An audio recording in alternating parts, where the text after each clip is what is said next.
नमस्कार विद्यार्थी मित्रांनो, तुमचं आपल्या VSH या यूट्यूब चॅनलमध्ये मनापासून स्वागत आहे. तर आज आपण पाहणार आहोत स्टँडर्ड 8चा चॅप्टर 5 इनसाइड द ॲटम ह्याचा एक्सरसाइज.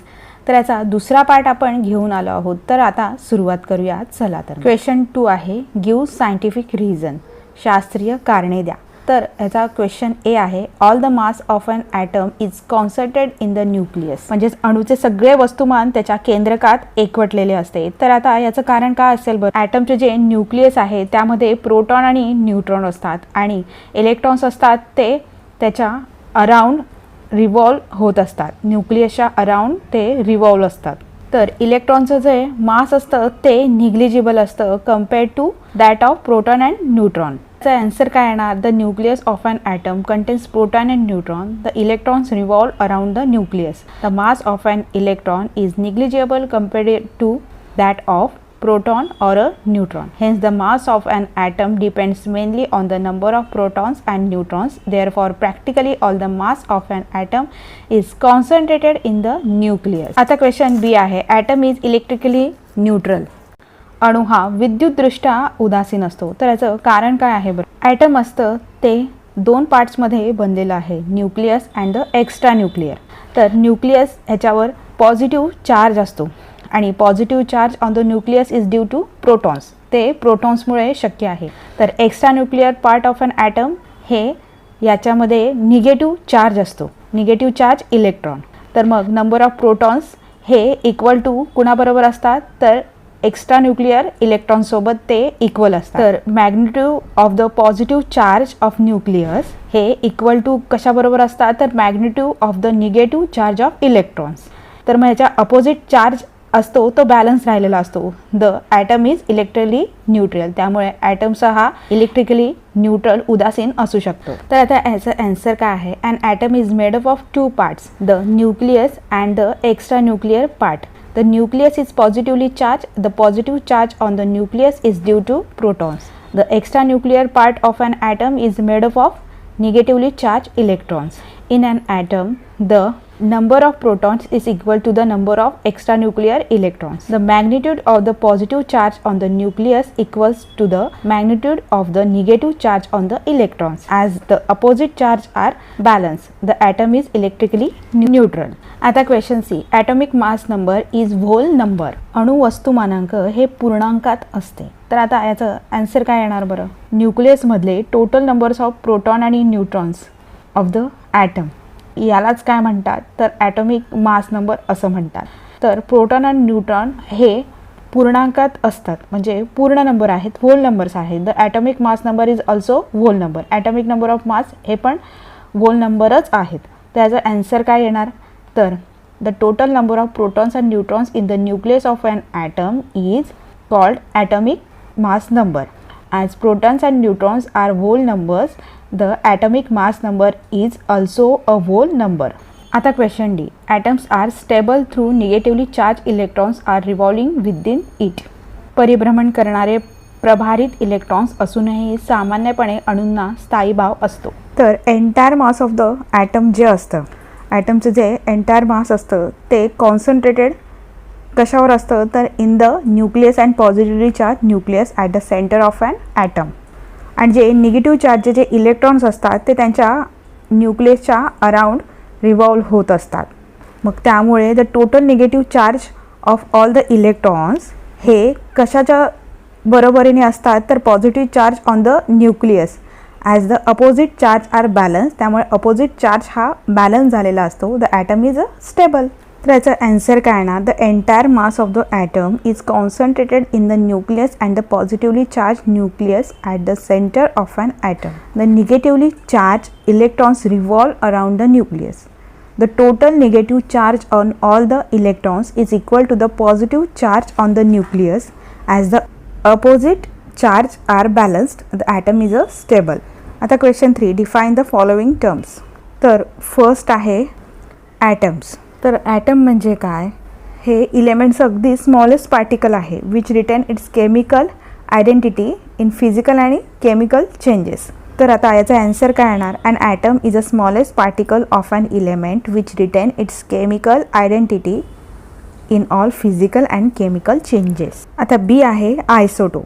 एकाच एलिमेंटचे जर ॲटम्स असतील तर त्याला सेम ॲटॉमिक नंबर असतो, बट ॲटॉमिक मास नंबर हा डिफरंट असतो, तर यालाच आयसोटोप असे म्हणतात. तर याचा ॲन्सर काय येणार?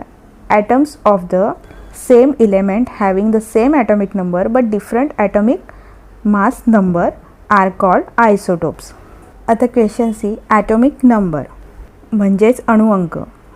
तर म्हणजे काय? तर ॲटमच्या इलेक्ट्रॉन आणि प्रोटॉनची जी संख्या असते यालाच ॲटॉमिक नंबर असे म्हणतात. It is denoted by Z. तर याचा ॲन्सर काय येणार? The number of electrons or protons in an atom is called the atomic number is denoted by Z.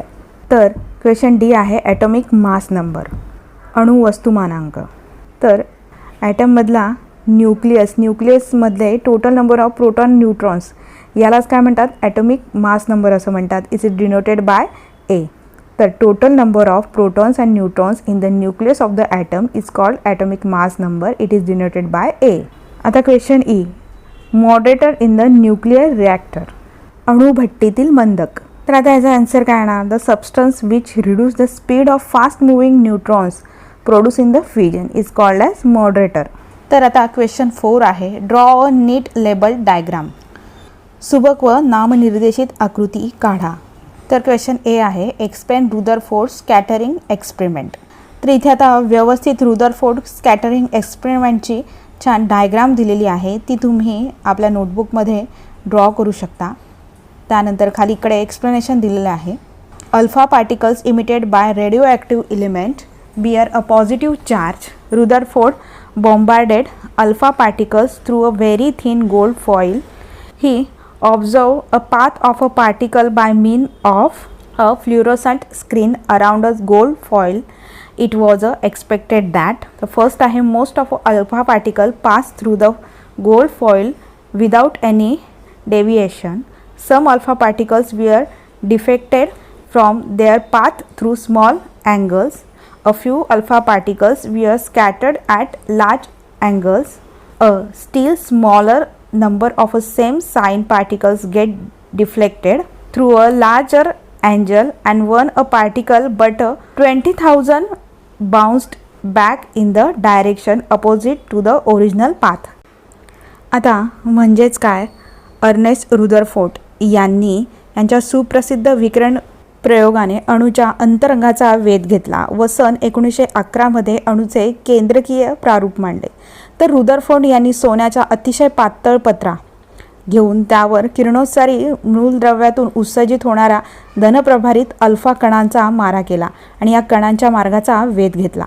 तर सोन्याच्या पत्राभोवती लावलेल्या प्रतिदीप्तिमान पडदा लावून त्यांनी जर अणूंमध्ये धनप्रभारित वास्तूंचे वितरण सर्वत्र एक समान असेल तर धनप्रभारित अल्फा कणांचे पत्र्यावरून परावर्तन होईल आणि अशी अपेक्षा होती.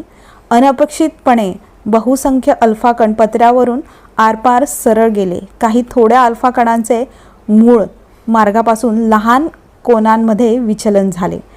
आणखी थोड्या अल्फा कणांचे मोठ्या कोनातून विचलन झाले आणि मग आश्चर्य म्हणजे 20,000 एक अल्फा कण मूळ मार्गाच्या उलट दिशेने उसळला. आता question B, Thomson's atomic model. तर इथे Thomson's plum pudding model of atom ह्याची डायग्राम दिलेली आहे, ती तुम्ही तुमच्या नोटबुकमध्ये ड्रॉ करून घ्या व्यवस्थित. आणि आता इथे एक्सप्लेनेशन ॲन्सरमधलं आपण आता बघूया. According to Thomson's model, the positive charge is distributed throughout the atom and the negatively charged electron are embedded in the gel of positive charge, in bracket a perm pudding model. The distributed positive charge is balanced by the negative charge on the electrons, therefore the atom becomes electrically neutral. आता म्हणजेच काय? थॉम्सनचे पर्म pudding अणु प्रारूप म्हणजेच काय? अणुसंरचनेने पहिले प्रारूप म्हणजे थॉम्सन यांनी सन 1904 मांडलेले पर्म पुडिंग प्रारूप होय. तर ह्या प्रारूपानुसार अणूमध्ये सर्वत्र धनप्रभार पसरलेला असतो आणि त्यामध्ये ऋणप्रभारित इलेक्ट्रॉन जोडलेले असतात. तर पसरलेल्या धनप्रभाराचे संतुलन इलेक्ट्रॉनांवरील ऋणप्रभारांमुळे होते. त्यामुळे अणू विद्युत प्रभारदृष्ट्या उदासीन असतो म्हणजे न्यूट्रल असतो. आता क्वेश्चन सी आहे, diagrammatic sketch of electronic configuration of magnesium atomic number 12. तर याच्या ॲन्सरमध्ये आपण इथे छान इलेक्ट्रॉनिक कॉन्फिगरेशन ऑफ मॅग्नेशियमची आकृती ड्रॉ करून दिलेली आहे. तुम्ही तुमच्या नोटबुकमध्ये व्यवस्थित ड्रॉ करून घ्या. आता question D, diagrammatic sketch of electronic configuration of argon. तर ॲटॉमिक नंबर 12. तर याच्या ॲन्सरमध्ये आपण इलेक्ट्रॉनिक कॉन्फिगरेशन ऑफ ऑर्गॉनची छान डायग्राम काढून दिलेली आहे. ती तुम्ही तुमच्या नोटबुकमध्ये व्यवस्थित ड्रॉ करून घ्या. तर अशा प्रकारे इथे आपण क्वेश्चन आणि ॲन्सर सॉल्व केलेले आहेत. इथे आपला दुसरा पार्ट संपतोय. तिसरा पार्ट आपण लगेचच घेऊन येणार आहोत. पण जर तुम्हाला काही क्वेरीज असतील तर मला कमेंट बॉक्समध्ये नक्की कळवा. आणि जर तुम्हाला हा व्हिडिओ आवडला असेल तर चॅनेलला लाईक, शेअर, सबस्क्राईब करायला विसरू नका. तोपर्यंत धन्यवाद.